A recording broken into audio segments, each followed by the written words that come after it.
सबने जय श्री राम जी। मैं संदीप मेल और स्वागत है सभी बैंकर से एक नई वीडियो में। तो हम कर रहे थे नेगोशिएबल इंस्ट्रूमेंट एक्ट 1881, इसके दो पार्ट हम कर चुके हैं और ये हमारा लास्ट पार्ट है। तो जो नेगोशिएबल इंस्ट्रूमेंट एक्ट है वो टॉपिक हमारा कंप्लीट हो जाएगा और अब की बार आपको बिल्कुल बेसिक से एडवांस तक कराया जा रहा है ताकि आपका कोई भी क्वेश्चन इसमें से ना छूटे। तो अगर आप चैनल पर पहली बार आए हो तो चैनल को सब्सक्राइब जरूर कर लेना, क्योंकि आपके पास ये एक इकलौता चैनल है जहाँ पे आपको सारी वीडियोस बिल्कुल फ्री में प्रोवाइड कराई जाएंगी। और जैसे ये चैप्टर हमारा ख़त्म होता है उसके बाद इसके मॉक टेस्ट करेंगे 3-4। हम लगभग 300-400 क्वेश्चन इसके मॉक टेस्ट में हम कर लेंगे।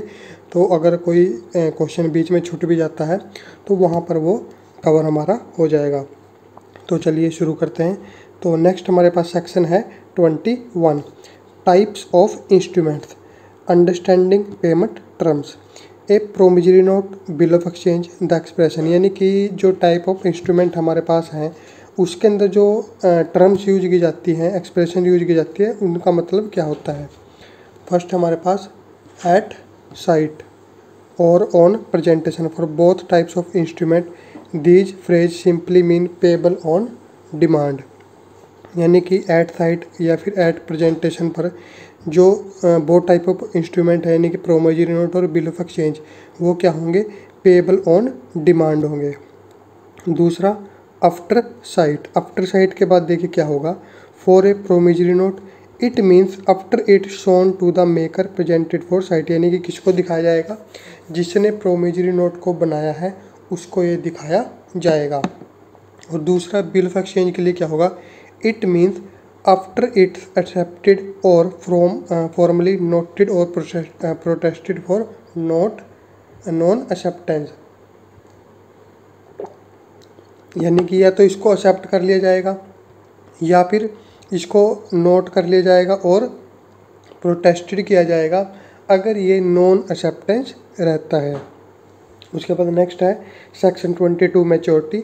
The maturity of a promissory note और bill of exchange is the date at which it falls due.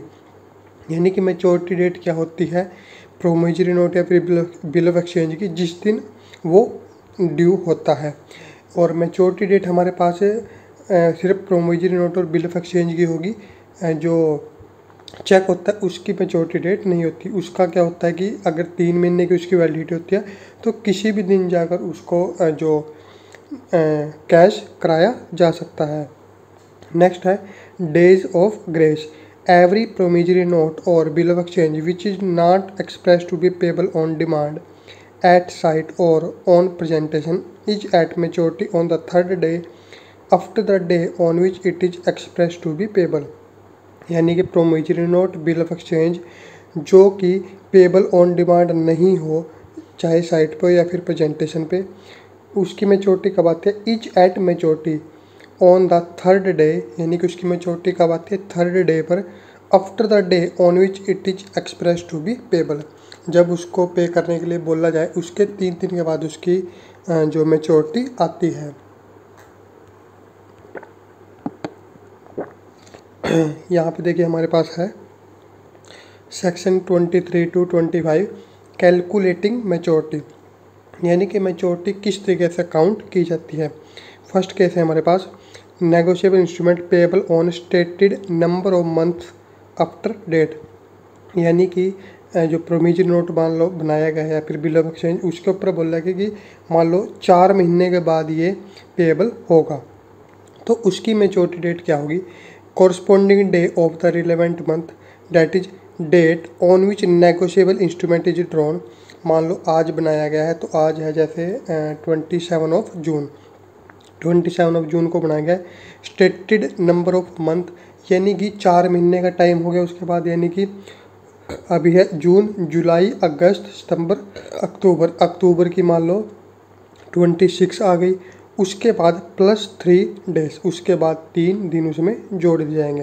तो उसके बाद बाकी जो 3 केस है उनमें भी यही होगा कि जितना टाइम बोला गया है, ठीक है, यानी कि जहाँ से पहले तो जहाँ से स्टार्ट हुआ उसके बाद जितना टाइम बोला गया उसके बाद उसमें 3 डेज जोड़ देंगे। इसमें मंथ की बात थी, चाहे वो दिन की बात हो, आफ्टर साइट की बात हो, कोई भी हो, सभी में 3 डेज उसमें जोड़ दिए जाते हैं मैच्योरिटी जो ड्यू डेट के बाद, तो सभी में सेम होगा।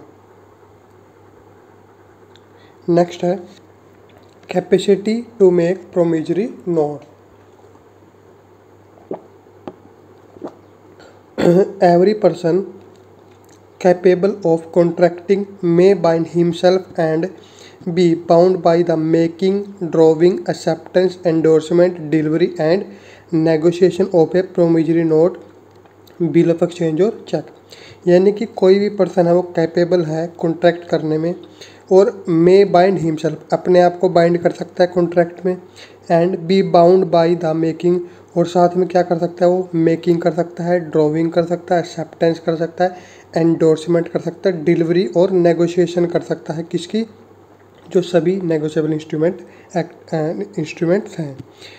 Next, a minor may draw, endorse, deliver and negotiate such instruments to bind all parties except himself. यानी कि एक माइनर है वो भी कॉन्ट्रैक्ट बना सकता है, वो भी प्रोमिजरी नोट बना सकता है, बिल ऑफ एक्सचेंज बना सकता है, और साथ में जो चेक है वो भी बना सकता है।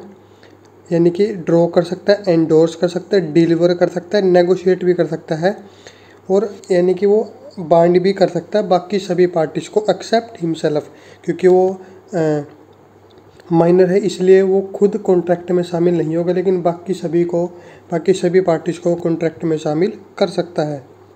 Next, corporations can only issue, endorse और एक्सेप्ट नेगोशिएबल इंस्ट्रूमेंट्स।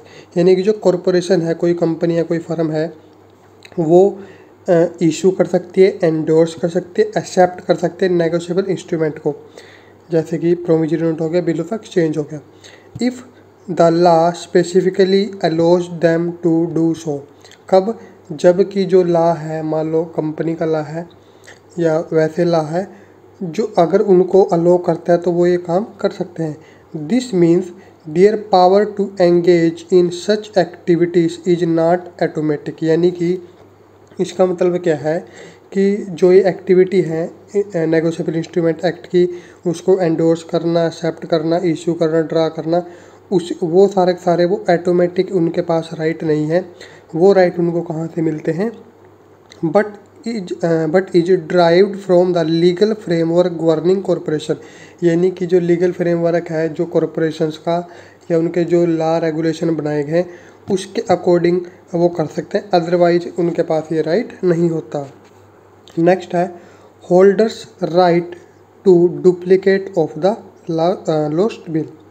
यानी कि अगर जो बिल है या प्रोमिजरी नोट है, चेक है, वो लॉस्ट हो जाता है तो होल्डर के कौन से राइट होते हैं? डुप्लीकेट लेने के। When a bill of exchange has been lost before it is overdue. यानी कि एक बिल ऑफ एक्सचेंज मान लो हम बात कर रहे हैं, वो लॉस्ट हो गया, खोया गया है, या फिर आप कह सकते हैं कि मान लो फट गया है ओवर ड्यू से पहले, जो इसकी डेट आनी थी उससे पहले, यानी कि अभी वो ड्यू नहीं हुआ था। The person who was the holder of it may apply to the drawer to give him another bill of the same tenor. यानी कि जो होल्डर है जिसके पास वो बिल ऑफ एक्सचेंज था, वो ड्रॉवर के पास अप्लाई कर सकता है कि मुझे आप दूसरा बिल दे दीजिए, जो पुराना बिल था वो कट फट गया या फिर वो गुम हो गया है, और कितने दिन का, जो पहले जो टेनर था, मान लो अगर उसमें ड्यू होने में 10 दिन थे, तो ऐसा नहीं है कि आप जो ड्रॉवर है उसको दोबारा 3 महीने का चेक दे दे या 4 महीने का जो बिल ऑफ एक्सचेंज दे दे। यानी कि जितने दिन का पहले था, जो डेट पहले ड्यू थी, वो उसी डेट का आप मुझे दे दीजिए। Giving security to the drawer, और इसमें ड्रॉवर को सिक्योरिटी भी दी जाएगी। इफ़ रिक्वायर्ड टू इंडेमनीफाई, और अगर जरूरत पड़े तो इंडेमनीफाई भी किया जाएगा। Him against all persons whatever in case the bill alleged to have been lost shall be found again. यानी कि जो ड्रॉवर है उसको सिक्योरिटी दी जाएगी, अगर जरूरत पड़े तो इंडेमनीफाई भी किया जाएगा कि अगर जो बिल जो लॉस्ट हो गया था अगर वो दोबारा मिल जाता है तो मैं आपको प्रॉमिस करता हूँ, मैं आपको सिक्योरिटी देता हूँ कि ऐसा नहीं है कि मैं दोनों को दो जो बिल है वो कैश इन करा लूँगा। यानी कि सिर्फ एक बिल को ही मैं मैच्योर कराऊँगा, दोनों बिल को दोनों बिल की पेमेंट मैं नहीं लूँगा। तो ये सिक्योरिटी भी ड्रॉवर को दी जाती है। नेक्स्ट है हमारे पास, if the drawer refuse to give such a duplicate bill he may be compelled to do so.